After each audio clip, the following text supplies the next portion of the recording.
Nearly all 120,000 ethnic Armenians from the breakaway territory of Nagorno-Karabakh have now fled.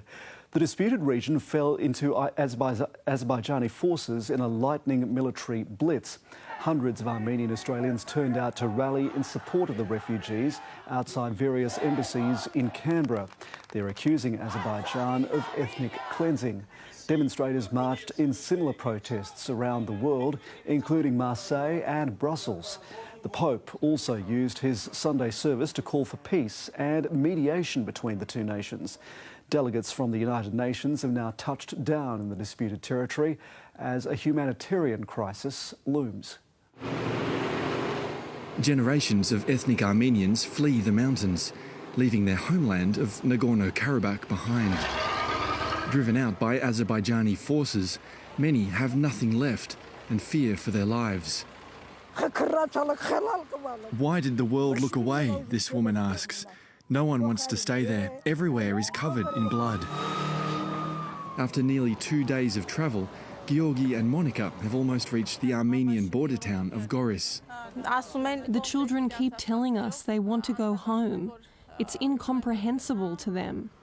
Long populated by ethnic Armenians but internationally recognised as part of Azerbaijan, Nagorno-Karabakh has been disputed territory since the collapse of the Soviet Union. In September, after months of blockade, Azerbaijan launched what it called an anti-terror operation, a military offensive that killed hundreds.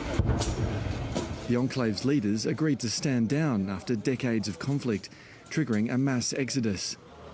Azerbaijan says it will integrate and protect ethnic Armenians who decide to stay. But accounts of those fleeing tell a different story.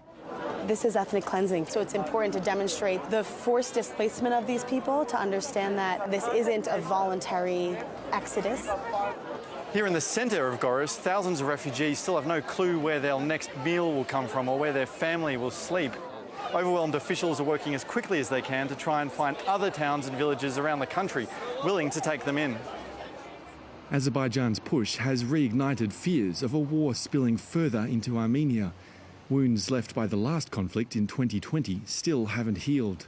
Goris and the region are in a position that with modern weapons we could be cut off from the rest of Armenia with just a few hours.